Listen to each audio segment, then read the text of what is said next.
한동훈의 카드입니다. 네. 한동훈 대표 지금 11월 15일 전에 뭔가 김 여사 이슈를 이걸 털어야 됩니다. 해결을 해야 됩니다. 라고 얘기를 했는데 그 한동훈 대표의 카드는 무엇이냐 보겠습니다. 김건희 겨냥 특별감찰관 추천 진행할 것 직접 들어보고 오실까요? 특별감찰관 추천에 북한 인권재단 이사 추천이 전제 조건이라는 것은 지금 상황에서는 국민들의 공감을 받기 어렵습니다. 그러나 특별감찰관의 추천 절차를 그 이유로 미루지는 않겠습니다. 대통령께도 제가 면담 과정에서 특별감찰관의 추천 절차를 실질적으로 진행하겠다는 말씀을 드렸습니다. 네, 한동훈 대표 지금 이 특별감찰관을 추천하는 거 이거 북한 인권재단 이사를 추천하는 거랑 같이 연동돼 있다는데 그 얘기를 누가 했느냐? 윤 대통령이 그 얘기를 한 거죠. 근데 그 얘기 지금 공감받기 어렵습니다. 그러니까 우리는 특별감찰관 별도로 추천 진행하겠습니다. 라고 얘기를 했습니다. 네. 근데 지금 이걸 그냥 진행을 하겠다고 얘기를 한 게 살짝 지금 또 애매한 게 추천을 해서 올릴 수 있는 거냐. 일단 이 부분은 김기행 대변인님. 네. 지금 뭐 일각에서 나오는 얘기는 친윤, 친한으로 뭐 명확하게 보는 새는 뭐 비슷하다 20여 명. 네. 그리고 나머지는 다 중간에 약간 중도다라고 얘기를 해요. 근데 지금의 이런 특별감찰관 별도 추진하겠습니다라는 얘기에 당내 분위기가 어떻습니까? 사실 그거는 원내대표의 어떤 의견 그리고 네. 당내 의원들의 어떤 생각인지를 한번 의총을 통해서 네.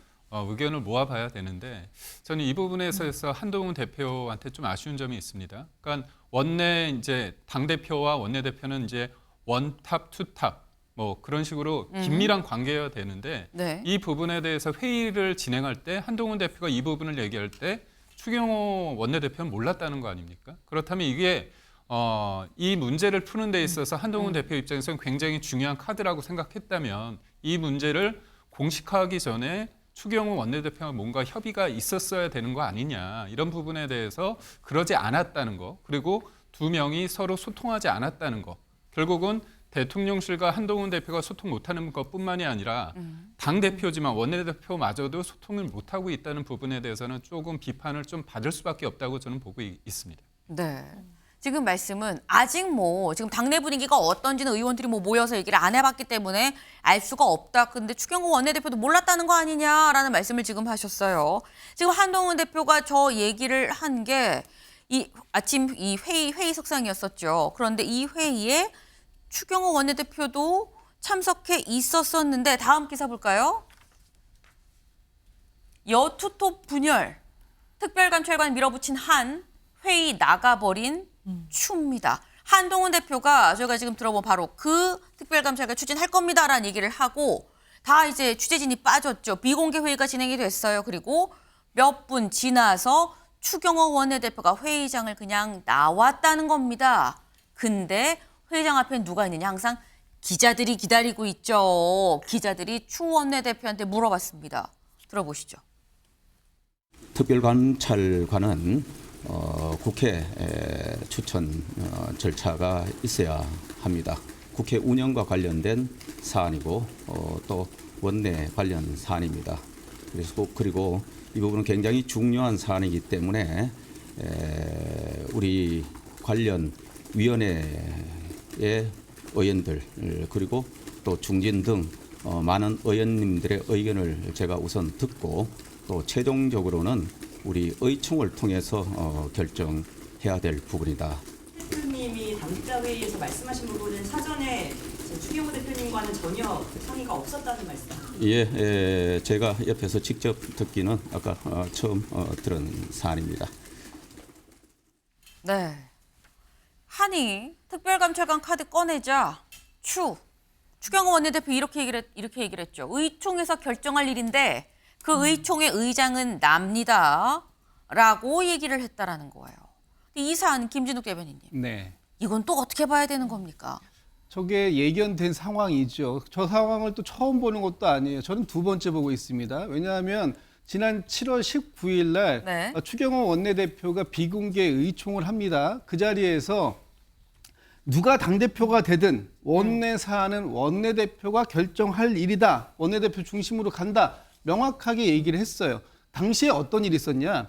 한동훈 후보가, 당대표 후보가 후보에 출마하면서 김건희 여사의 특검법을 제3자 추천 특검법으로 하겠다. 내가 당대표가 되면 추진하겠다라는 걸 얘기한 상황이고 2, 3일 후면은 전당대회에서 한동훈 대표가 당선될 가능성이 큰 상황이었습니다. 그런 상황 속에서 추경호 원내대표가 누가 당대표가 되든 원내 일은 원내 대표인 내가 중심이 돼서 가겠다고 얘기한 바 있고 이번에도 마찬가지로 이 특별감찰관 임명은 원내 사안이다. 그렇기 때문에 이 의총에서 결정해야 되고 의총의 의장은 나다라는 것을 명확하게 얘기를 했어요. 그런데 저는 이게 왜 이미 예견된 일이라고 생각하냐 하면 21일 날 한동훈 대표가 윤석열 대통령과의 차담을 마치고 나온 이후에 그날 밤에 추경호 원내대표가 대통령실의 만찬장에 불려 들어가지 않았습니까?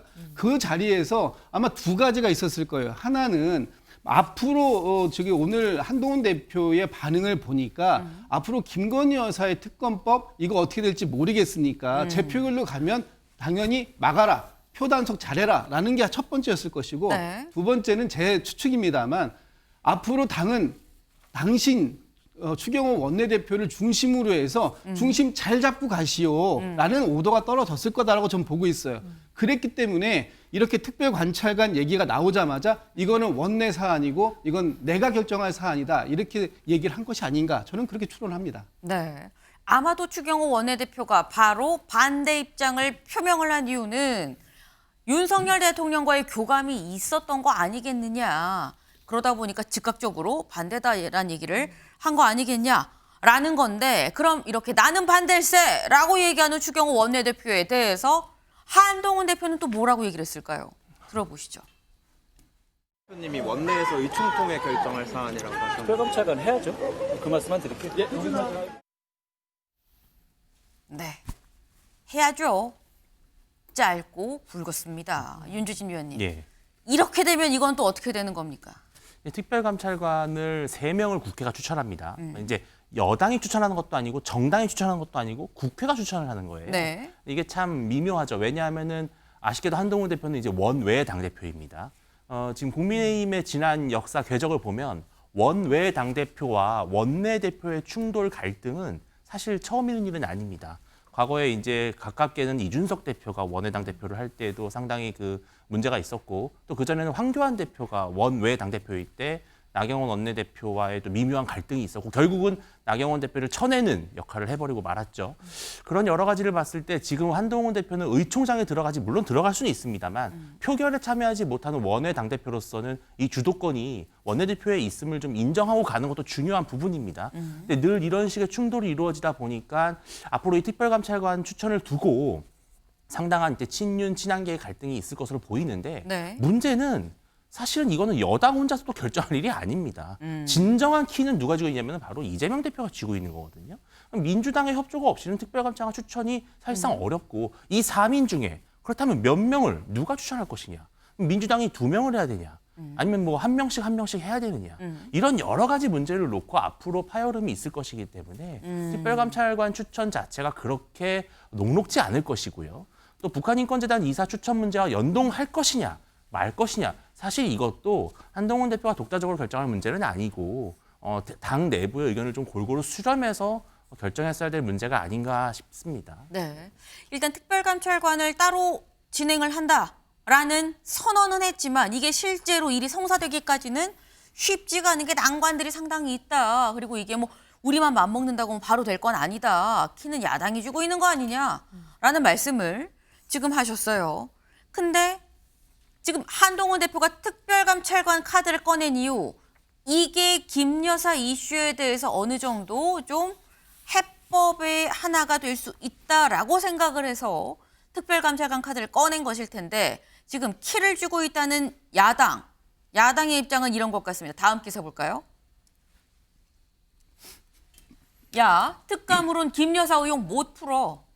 특검법 우선 입장입니다. 네. 지금 특별감찰관을 뭐 이걸 임명한다고 해서 해결될 사안이 아니고 어쨌거나 특검법 해야 돼요라고 아까 장 변호사님이 말씀을 하셨어요. 지금 사실 민주당 입장에서는 한동훈 대표한테 약간 손을 하나 쓱 내밀고 있는 약간 이런 형국이 지금 현재 빚어지고 있는데 여야 대표회담이 앞두고 있죠. 뭐 언제가 될지 모르겠지만 픽스는 안 됐습니다만 여기에서 장 변호사님 특검법 논의가 물 흐르듯 잘 흘러갈 거라고 보십니까? 물 흐르듯까지는 아니겠지만 네. 어느 정도 이야기는 나올 수 있지 않을까 기대는 해봅니다. 그리고 일단 지금 여권에서 한동훈 대표와 추경호 원내대표가 그러니까 당의 투톱이라고 할 수 있을 텐데 그분들이 지금 분열 양상이다 뭐 이런 이야기를 지금 하고 있는 거 아니에요? 그런데 저는 사실 참 이해가 안 되는 게 지금 특검법 그러니까 김건희 여사에 대한 특검법에 대해서 이런 분열이 있다라고 한다면 국민들도 어느 정도 이해를 하실 것 같은데 지금 특검 얘기하는 게 아니잖아요. 특별감찰관 도입하는 거 가지고도 이렇게 여당 내부에서 분열이 있다라는 것을 국민들이 납득해 주실지 저는 이것부터 좀 생각해 봐야 될 것 같아요. 사실 특별감찰관 그러니까 감찰을 하겠다는 거 아니겠습니까? 상시감찰. 그런데 김건희 여사에 대해서는 이제 사실은 감찰로 끝날 일이 아니라 이미 불거져 있는 여러 논란들에 대해서 제대로 공정한 수사를 받아야 된다라는 것이 국민의 민심이라고 생각합니다. 그게 한동훈 대표가 그동안 계속 이야기했던 국민 눈높이에 맞는 거라고 저는 생각하거든요. 그렇다면 사실 수사 대상이고 그래서 특검을 도입해야 된다라는 야당의 이야기에 대해서 여당이 논의를 해야 되는 것이지 이제 와서 타이밍도 다 지난 특별감찰관 도입만으로도 저렇게 분열을 보이는 모습을 본다면 국민들께서 좀 실망하실 것 같다라는 생각이 들고요. 이제라도 한동훈 대표뿐만 아니라 여당에서도 특별감찰관 도입도 물론 해야겠지만 일단 지금까지 불거져 와서 결국 이 논란이 크게 되고 있는 사안들에 대해서 수사를 해야 된다라는 국민적인 요구에도 귀를 기울여서 특검법에 대해서도 다시 한번 전향적인 논의해야 될 때가 왔다고 생각합니다. 지금 특별감찰관을 지금 임명을 하는 게 지금 특검법 문제도 아닌데 이걸 두고 지금 왜 여야 갈등이 있는지 잘 모르겠다 뭐 이런 취지의 말씀을 지금 하셨어요. 네. 지금 일단 여야 대표 회담이 곧 있을 예정이죠. 이제 뭐 일정을 좀 조율을 한다라는 얘기가 어제부터 좀 계속 흘러나오고 있습니다. 그래서 만나긴 만날 텐데 여기서 대체 어떤 그림이 최종 그럼 그려질 수 있는 거냐 여야 대표 사이에서. 근데 관련해서 친한계 인사죠. 박정훈 의원이 이런 얘기를 했었어요. 잠깐 들어보고 오실까요? 대표로서는 여기서 승부수를 던질 거예요. 이 승부사 기질, 대통령도 있고 한 대표도 승부사 기질이 있는데 저는 뭔가 승부수를 던질 거라고 봅니다. 예를 들어 최상병 문제 때 제3자 특검을 얘기했듯이 이 문제도 제3자 특검이라는 해법으로 갈 수도 있는 거죠. 이재명 대표하고 회담이 예정돼 있잖아요. 그렇죠. 그러면 이 문제를 거기서 논의할 수는 있죠. 네, 박정훈 의원이 한동훈 대표가 승부사적 기질이 있다. 그걸 발휘할 수 있다라고 윤 대통령과의 차담의 다음 날 언론 인터뷰에서 얘기를 했습니다. 그럼 문제는 김기영 대변인 여기서 말한 승부수는 뭐냐? 여기서 말한 승부수가 어제 얘기한 특별감찰관이냐 아니면 혹 그 다음 단계로 이가 되는 특검이냐? 뭐라고 생각하십니까? 한동훈 대표가 분명히 말한 건 민주당식의 특검은 받아들일 수 없다고 얘기했고 지금 박정훈 의원이 얘기한 것처럼 제3자 특검에 대해서 이걸 카드로 쓸지 말지에 대해서 고민을 할 수 있다고 봅니다. 다만 근데 지금의 어떤 대통령과의 어떤 회동 이후에 굉장히 강 대치 아닙니까? 그런 과정에서 대통령실을 자극할 수 있는 그런 어떤 카드를 낸다는 게 사실 문제를 풀기보다는 문제를 풀지 못하는 상황으로 될 수밖에 저는 없다는 측면에서 봤을 때 저는 뭔가 호흡 조절이 좀 필요하지 않나 싶습니다. 뭐냐면 앞서 말씀드린 것처럼 아이를 목욕시키고 나서 목욕물을 버릴 수 있어요. 근데 아기까지 버릴 수 있는 거거든요. 그리고 또 하나는 뭐냐면 이 감정이라는 게 사실 큰 틀에서 봤을 때는 감정이 별로 중요하지 않을 것 같지만 문제를 푸는 과정에 있어서 감정이라는 게 굉장히 중요합니다. 그래서 저는 대통령과 한동훈 대표와의 어떤 간극이 있어요, 분명히. 하지만 주변 인물들이 뭔가 풀고자 하는 어떤 선의를 가지고 했던 말들이 상대를 자극시켜서 문제를 풀지 못하는 상황이 되고 저는 이제 탄력성이라는 게 있지 않습니까? 회복 탄력성. 감정의 회복 탄력성 안에서 뭔가 좀 논의를 했으면 좋겠다. 근데 지금은 뭔가 열심히 하고자 하는 게 있는데 도리어 상대를 좀 자극하는 거 있지 않느냐. 그래서 저는 대통령실이 저번에 이제 재보궐을 앞두고 네. 한동훈 대표가 좀 공세적으로 여러 가지 여사 카드를 썼는데 그 부분에 대해서 좀 로키를 보였습니다. 네. 대응하지 않았는데 그게 저는 일정 부분 선거에 있어서 도움을 줬다고 보거든요. 지금 중도 보수가 좀 바라는 면은 변화가 맞습니다. 하지만 그 변화는 안정 속에서 이루어지는 변화라고 보거든요. 그다음에 탄핵에 대한 어떤 위기감, 그다음에 또 탄핵에 대한 어떤 불안감 그런 것들을 경험했기 때문에 이 부분을 조금 뭔가 어떤 단계 안에서 저는 이루어졌으면 좋겠습니다. 그럼 추가로 요것만 짧게 여쭤볼게요. 윤 대통령과 한동훈 대표 사이의 회복 탄력성은 현재 남아 있습니까? 그러니까 저는 그렇습니다. 이제 부부간에도 싸울 때 네.